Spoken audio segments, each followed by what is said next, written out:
अस्सलाम वालेकुम वरहमतुल्लाहि वबरकातुहू। वालेकुम अस्सलाम वरहमतुल्लाहि वबरकातुहू।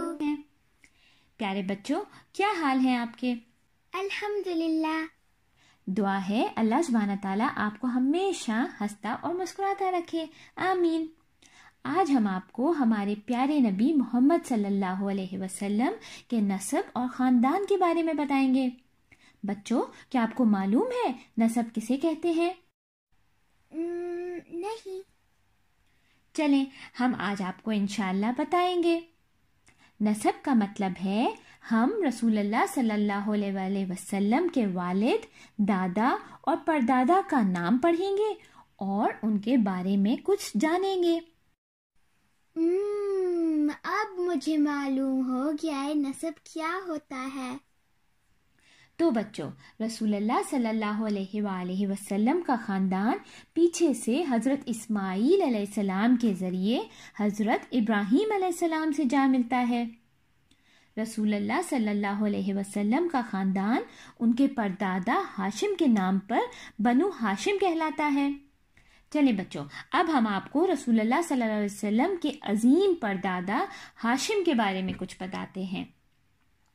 हाशिम कुरैश के एक बहुत बड़े और काबिल एहतराम लीडर थे और वो बहुत मालदार भी थे, यानी कि वो बहुत अमीर थे। वो अल्लाह के घर आने वाले मेहमानों को खाना खिलाते और पानी पिलाते थे। यही हाशिम वो पहले आदमी थे जिन्होंने कुरैश के लोगों के लिए तिजारती सफ़र शुरू किए, एक मक्का से शाम तक और दूसरा मक्का से यमन तक। इससे कुरैश के लोगों की बहुत मदद हुई। हाशिम का एक अहम वाक़या ये है कि वो तिजारत के लिए मुल्क शाम की तरफ गए।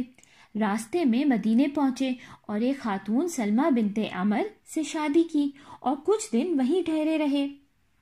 फिर मुल्क शाम की तरफ रवाना हुए तो रास्ते में बीमार पड़ गए और मुल्क फ़लस्तीन के शहर गज़ा में इंतकाल कर गए। उधर सलमा को अल्लाह सुब्हानहू तआला ने बेटा दिया। बच्चे के सर के बालों में सफ़ेदी थी, इसलिए सलमा ने उसका नाम शैबा रखा, जिसका मतलब है वो जिसके सर पर सफ़ेद बाल हों। हाशिम के बाद उनके भाई मुत्तलिब को कुरैश कौम का सरबराह बना दिया गया और अब अल्लाह के घर के मेहमानों के खाने पीने की जिम्मेदारी मुत्तलिब की थी। मुत्तलिब भी बहुत इज्जत वाले और बहुत सखी थे। बहुत सालों बाद जब उनको अपने भाई के बेटे शैबा का पता चला तो वो शैबा को मक्का लेकर आ गए।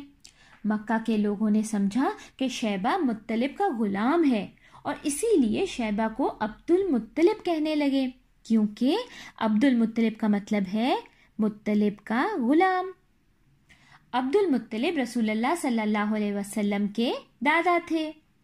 चलें बच्चों, अब हम आपको रसूलुल्लाह सल्लल्लाहु अलैहि वसल्लम के दादा अब्दुल मुत्तलिब के बारे में कुछ बताते हैं। अब्दुल मुत्तलिब बड़े होकर खूबसूरत और अक्लमंद हो गए थे। उनकी कौम ने उनको दिल से चाहा और बहुत इज्जत और कदर की। अब अब्दुल मुत्तलिब कुरैश के लोगों के लीडर बन गए थे। अपने बाबा, दादा और परदादा की तरह अब्दुल मुत्तलिब भी बहुत बड़े दिल के थे और बहुत सखी थे। वो न सिर्फ लोगों को खाना खिलाते थे बल्कि जानवरों और परिंदों को भी खाना खिलाते और पानी पिलाते थे। बच्चों, क्या आपको जमजम का मौजज़े का वाक़या याद है, जब बीबी हाजरा और उनके बेटे इस्माईल अलैहिस्सलाम की कोशिशों से अल्लाह सुब्हानहू तआला ने एक कुएं से पानी का फवारा जारी किया था जिसे जमजम कहा गया? जी हाँ, याद है। बहुत सालों बाद ये जमजम का कुआं मिट्टी और रेत से भर गया और गायब हो गया। अब्दुल मुत्तलिब को अल्लाह ताला ने ख्वाब में जमजम कुएं की जगह बताई। अब्दुल मुत्तलिब ने अपने बेटों के साथ मिलकर इस जगह खुदाई की और इस तरह जमजम का कुआं फिर से ढूंढने का एजाज हासिल किया। एक और अहम वाक़या जो अब्दुल मुत्तलिब के दौर में पेश आया था, जब अब्रहा ने अपनी ताकतवर फौज के साथ काबा पर हमले का इरादा किया था। ये वाक़या कुरान में असहाबुल फील के नाम से आया है। असहाबुल फील यानी हाथी वाले। ये वाक़या सूरह फील में आया है। बच्चों, क्या आप लोगों ने सूरह फील पढ़ी है? जी हाँ, पढ़ी है। اصحاب الفیل کا واقعہ یہ ہے کہ ابرہا یمن کا گورنر جنرل تھا اور وہ چاہتا تھا کہ سب لوگ کعبہ جانے کے بجائے اس نے جو یمن میں بہت بڑا چرچ بنایا ہوا ہے لوگ وہاں عبادت کرنے اور حج کرنے آئیں، لیکن ایسا نہ ہوا۔ تو ابرہا 60,000 کے لشکر اور 1 درجن ہاتھیوں کے ساتھ کعبہ کو گرانے کے لیے نکل کھڑا ہوا۔ عبد المطلب نے اللہ سے دعا کی کہ انہیں ابرہا کی فوج سے بچایا جائے اور ان کے قبلے کعبہ کو بھی بچایا جائے، اور پھر عبد المطلب نے لوگوں سے کہا گھروں سے نکل کر پہاڑیوں کی چوٹیوں پر چڑھ جاؤ، اور یہ کہ اللہ اپنے گھر کعبہ کی حفاظت خود کریں گے۔ جب ابرہا اپنی فوج کے ساتھ مکے کے قریب پہنچا تو ہاتھیوں نے آگے جانے سے انکار کر دیا۔ ابرہا کے لوگوں نے ہاتھیوں کو تیز اور چونچیلے ہتھیار سے چبویا، پھر بھی ہاتھیوں کو اثر نہ ہوا۔ ہاتھی کعبہ کی طرف جانے کے لیے کسی طرح نہ اٹھے۔ اسی دوران اللہ نے اپنے گھر کی حفاظت کے لیے چڑیوں کا ایک جھنڈ بھیج دیا۔ ہر چڑیا کے پاس 3 کنکریاں تھیں، 1 چونچ میں اور 2 پنجوں میں۔ پرندوں نے ابرہا کے لشکر پر پتھر اور کنکریاں برسائے اور اللہ نے اسی سے انہیں کھائے ہوئے بھس کی طرح کر دیا۔ سب اللہ کے بھیجے ہوئے عذاب سے ختم ہو گئے۔ اللہ تعالیٰ نے معجزہ دکھا کے کعبہ کو کیوں بچایا؟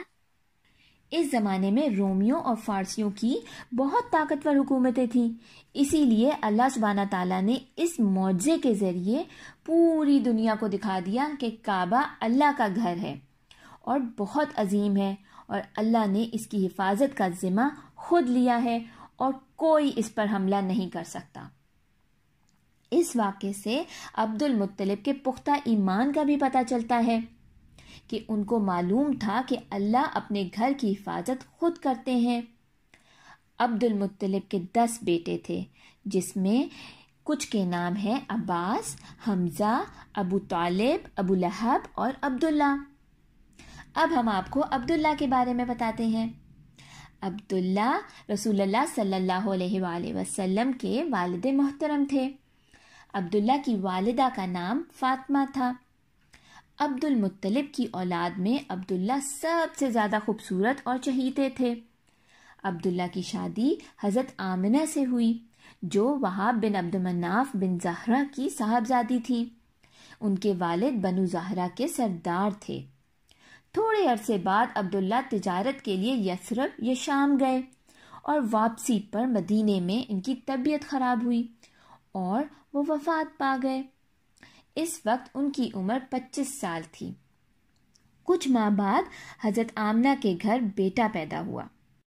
تو کیا عبداللہ نے اپنے بیٹے کو نہیں دیکھا؟ نہیں، بیٹے کی پیدائش سے پہلے ان کا انتقال ہو گیا تھا۔ عبد المطلب اپنے پوتے کی پیدائش پر بہت خوش ہوئے اور آپ کو خانہ کعبہ لے جا کر اللہ تعالیٰ سے رحمت اور برکت کی دعائیں کیں اور اللہ کا شکر ادا کیا۔ عبد المطلب کو یقین تھا کہ ان کے پوتے کی تعریف پوری دنیا میں کی جائے گی، اسی لیے آپ کا نام محمد رکھا۔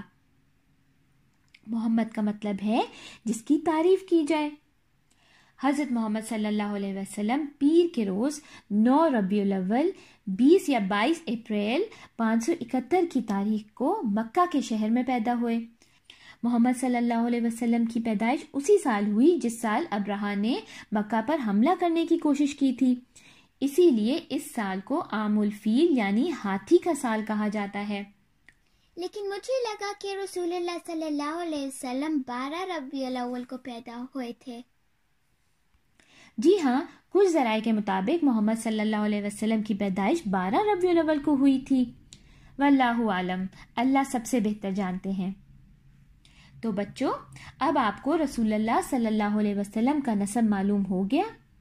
یہ ہے محمد بن عبداللہ بن عبد المطلب بن ہاشم بن عبد المناف۔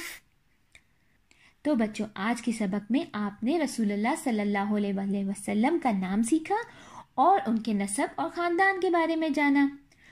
اور بھی بہت کچھ سیکھنے کے لیے ہماری سیرہ کی قسطیں دیکھتے رہیے اور اگلی قسط تک اپنا خیال رکھیے گا۔ السلام علیکم ورحمۃ اللہ وبرکاتہ.